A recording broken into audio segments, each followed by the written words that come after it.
You know, it's funny. We pour so much energy and focus into the start of a ritual, right? The intent, the circle, raising all that power. But what about the end? What happens when all the work is done and the real world is calling you back? That moment, that magical goodbye, it might just be one of the most crucial and most overlooked parts of the entire practice. So yeah, what does happen when the ritual's over? Do you just blow out the candles and walk away? Do all those energies you just summoned kind of evaporate on their own? This is such a fundamental question, and the answer is absolutely key to practicing magic safely and, effectively. It's really all about knowing how to properly say goodbye. And that goodbye, it has a name. It's called Devocation. I want you to think of it as the essential reset button for both your mind and your ritual space. It's the formal process of ending what you started, and it makes sure you get a clean, complete closure to your work. So, what exactly is devocation? Well, at its core, it's the deliberate act of dismissing an invoked energy or a psychological state. But the phrase I really want you to latch onto here is magical hygiene. It's perfect.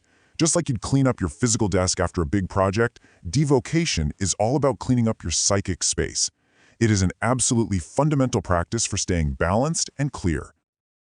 Think of it like this. A big part of magic is intentionally opening a door in your consciousness, right? You're doing it to access different states, different energies. Well, devocation is the equally intentional act of turning around, closing that door firmly, and locking it behind you. It's about bringing your own mind all the way back to its normal baseline state, fully and completely.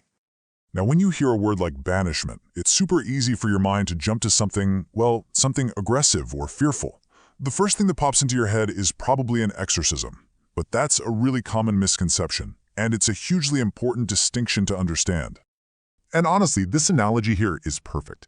Devocation is like politely telling your guests the party's over and showing them to the door. Thanks for coming. It's a neutral, totally normal, expected part of the whole interaction. Exorcism, on the other hand, that's like finding a trespasser in your house and forcibly throwing them out. It's hostile, it's aggressive, because you're dealing with something that was never invited in the first place. The whole intent is just worlds apart. Okay, so how do you actually do it? Well, in a practice like chaos magic, which is all about practical results and using belief as a tool, the philosophy is pretty straightforward. If it works, you use it. There's no single right way to do this.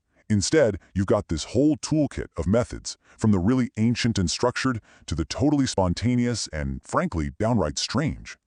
So, on one end of the spectrum, you have the classic ceremonial approach.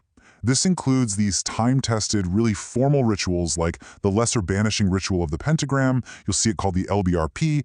These things use established gestures, words of power, and symbols that have felt psychologically potent to people for centuries. For some folks, that structure provides incredible power. But then, on a complete other end of the spectrum, you have this, laughter. I mean, think about it. A deep, genuine belly laugh can instantly and completely shatter that intense, solemn, sacred atmosphere of a ritual.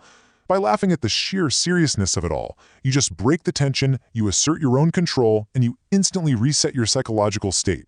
It's an incredibly powerful and, a profoundly chaotic tool. And this really gets to the heart of the chaos magic approach. You can and should create your own methods.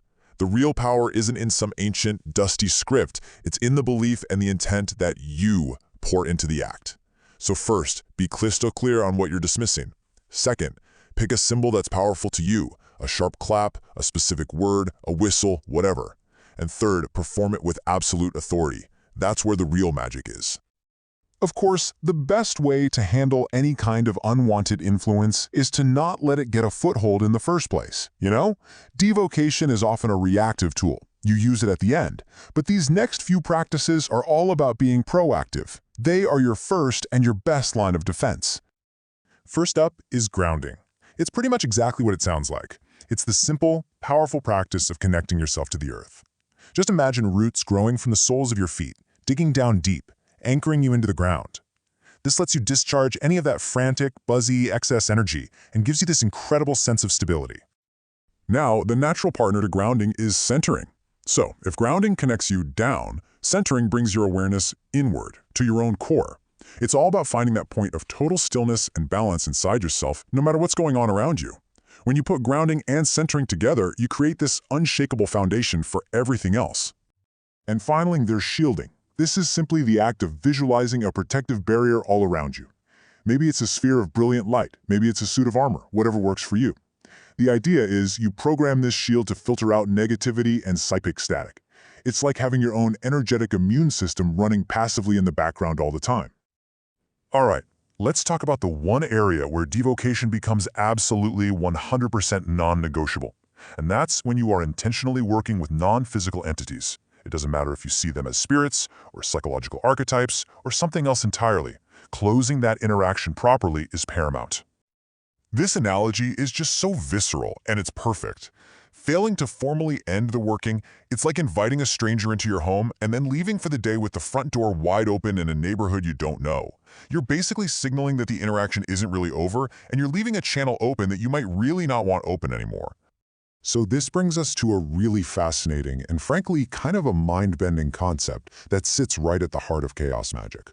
What if that intense belief you build up during a ritual, what if it isn't some eternal capital T truth, but it's just a tool you're using for a very specific job?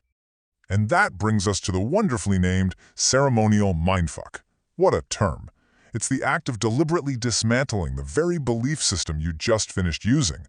So you might spend an hour in deep, solemn reverence for some ancient god form, and then you devoke by bursting out laughing at it. It's this powerful psychological exercise that just reinforces the idea that belief is fluid. It's a controllable tool, not some rigid master you have to serve. Ultimately, all of this serves one final, crucial purpose, and a great way to think of it is as a psychological airlock. The altered states you enter during magic aren't really sustainable for day-to-day life. Devocation is that process of decompression. It lets you transition safely back to ordinary reality, leaving the ritual and its intense focus behind in the ritual chamber of your mind. So, what happens if you don't use that airlock? What are the actual real-world risks of just leaving that door wide open? Well, the consequences aren't just theoretical. They can have very real, very tangible effects on your life and on your magical work. Yeah, failing to devote properly can lead to some pretty serious issues. You can get a psychological obsession where you just can't stop thinking about the ritual. You might experience strange, poltergeist-like activity. Or you might just feel the lingering influence of whatever you invoked bleeding into your daily thoughts and emotions.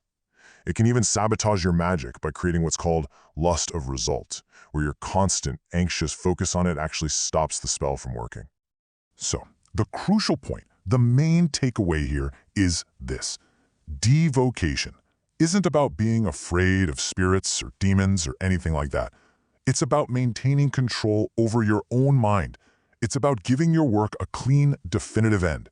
It's about exercising your psychological sovereignty, being the one who decides when the ritual begins, and maybe more importantly, when it ends. And all of this leaves us with one final, pretty profound thought to chew on. If the practice of devocation proves that belief can be a functional tool, something you can consciously pick up and then decide to put down, what does that imply about all the other beliefs we hold on to so tightly in our normal day-to-day lives? What part of our reality is built on tools we've just forgotten we have the power to put down? Definitely something to think about.